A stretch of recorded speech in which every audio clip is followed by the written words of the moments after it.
বাচ্চাদের যদি জিজ্ঞেস করেন যে বাবা তোমার নানার বাড়ি পছন্দ নাকি দাদার বাড়ি পছন্দ, দেখবেন তারা এক কথায় উত্তর দিয়ে দেবে আমাদের নানার বাড়ি পছন্দ। কারণ একটাই, নানার বাড়িতে তার মায়ের যতটুকু সম্মান আছে দাদার বাড়িতে কিন্তু ততটুকু সম্মান নেই। অবুঝ হলে বাচ্চারা কিন্তু এই জিনিসটা খুব ভালোভাবে বুঝতে পারে। কথা বলো কিন্তু অতি বাস্তব। এই যে মোটিভেশনমূলক একটা কথা বললাম, এরকম সেম কথা বলে কিন্তু আপনি ফেস না দেখিয়ে ইজিলি ভিডিও করতে পারেন। যে আপনি যদি ফেস না দেখাতে চান, দুইটা জিনিস আপনাকে মাথায় রাখতেই হবে। সেই বিষয়টা নিয়ে আজকে এই ভিডিওতে ক্লিয়ার করবো। হ্যালো এভরিওয়ান, আসসালামু আলাইকুম। কি অবস্থা সবাই কেমন আছেন? আশা করছি যেখান থেকে আজকের ভিডিওটি দেখছেন অনেক বেশি ভালো আছেন। আর যারা নতুন আছেন, যারা জানতে চাচ্ছেন যে ফেস না দেখে আপু কিভাবে ভিডিও বানাবো, কিভাবে ভাইরাল হবো, তাদের জন্য কিন্তু মূলত আজকের এই ভিডিওটি। তো চলেন ভিডিওটি শেয়ার করা যাক। এই ভিডিওটা কিন্তু মূলত রোজার আগে নেই, আমি যখন আমার ভাইয়ের বাসায় বেড়াতে গিয়েছিলাম তখনকার ভিডিও। তো আজকে আমি বাসায় ফিরবো, তো ফেরার আগে যা যা করেছিলাম বা জানি যে ব্লগটা, সেটা শেয়ার করবো। প্লাস শেয়ার করবো যে আপনারা ফেস না দেখে কিভাবে অনলাইন প্ল্যাটফর্মে কাজ করবেন আর কোন দুইটা জিনিস মাথায় রাখবেন। তো চলেন। অনেক আপুরাই, অনেক গৃহিণী আপুরাই কিন্তু জব করতে পারে না, চিন্তা ভাবনা থাকে যে যদি একটু অনলাইন সেক্টর থেকে কিছু করতে পারতাম, বাট ফেস দেখানো তো সমস্যা। কারণ অনেকের কিন্তু ফ্যামিলি প্রবলেম থাকে, দেখা যাচ্ছে অনেকে পর্দা করেন, অনেকে ফ্যামিলি প্রবলেম থাকেন, সেই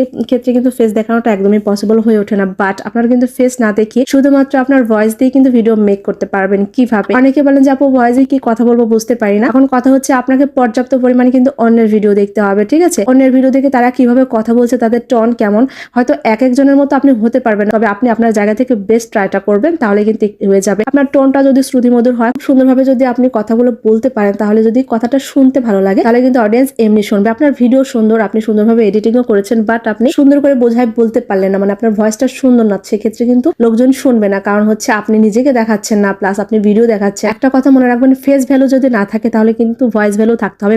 ভয়েসটা অবশ্যই পপুলার হতে হবে। এরকম হবে যে আপনার ভিডিও সামনে আসা মাত্রই আপনার ভয়েস শুনে কিন্তু মানুষ বলে দিতে পারবে যে আপনি সেই মানুষটা। যেমন আমার কথা আপনাদেরকে বলি, আমি কিন্তু প্রায় 2.5 বছর ধরে এই সেক্টরে আছি। এই সেক্টরে আসার পরে কিন্তু আমি কখনো ফেস দেখে ভিডিও বানাই নাই, ঠিক আছে? বাট আমার ভয়েস ভ্যালু আছে, মানে আমার ভয়েসটা বেশ পপুলার। আমার ভয়েস দেওয়ার সাথে সাথে কিন্তু অনেক আপু ভাইয়ারাই চিনতে পারে যে এটা শারমিন আপুর ভয়েস, ঠিক আছে? এখন আমার ভয়েস ভ্যালুটা এতটাই পপুলার যে আমার ভয়েস দিয়ে কিন্তু অনেক মানুষ ভিডিও বানায়, সেটা স্ক্রিনে দেখলেই বুঝতে পারবেন। এরকম আমি অনেক স্ক্রিনশট আপনাদেরকে দিতে পারতাম, বাট আজকে একটাই দিলাম, ঠিক আছে? এখন ভয়েসটা যদিও পপুলার এবং আমার ভয়েসে কিন্তু আমি খেয়াল করে দেখেছি, আমি যখন অন্য কোনো ভিডিও ছেড়েছি তখন কিন্তু এমন কোনো ভাইরাল হয়নি, বাট আমার ভয়েস দিয়ে যখন আমি ভিডিও বানাই, সুন্দর করে কথা গুছিয়ে বলি, তখনই দেখতাম যে ভিডিওটা ভাইরাল হতো। আমি কিন্তু একদিনে এই জায়গায় আসি নাই, আমাকে কিন্তু আসতে হলে বেশ খানিকটা খাটনি করতে হয়েছে। কিরকম করেছি? আমি কিন্তু প্রচুর মানুষের ভিডিও দেখতাম, কে কেমন করে কথা বলছে, কার টোনটা কেমন। আমি সবসময় চেষ্টা করি শেখার জন্য, ঠিক আছে? যার যে জিনিসটা ভালো লাগে আমি চেষ্টা করি সেটা ক্যাপচার করে আমি আমার মতো করে অ্যাপ্লাই করতে। হয়তো আমি আরেকজনের মতো হতে পারবো না, বাট বেস্ট ট্রাইটা করতে পারি, তাই না? এরকম অনেকে বলে যে আপু আমার কণ্ঠ ভালো না, তাহলে সেক্ষেত্রে কি করবো? একটা কথা কি, কণ্ঠ আপনার ভালো নাই হতে পারে, বাট একটা কথা সুন্দরভাবে গুছিয়ে বলবে, সেক্ষেত্রে তো কণ্ঠ ভালো হওয়ার মতন কোনো দরকার নেই। আর তাছাড়া আপনি একটা সুন্দর মাইক্রোফোন ইউজ করতে পারেন। আপনার মাইক্রোফোনটা যদি সুন্দর হয়, দেখা যাচ্ছে যে আপনার কণ্ঠটা একটু বেশি সুন্দর শোনাবে, ঠিক আছে? অনেকে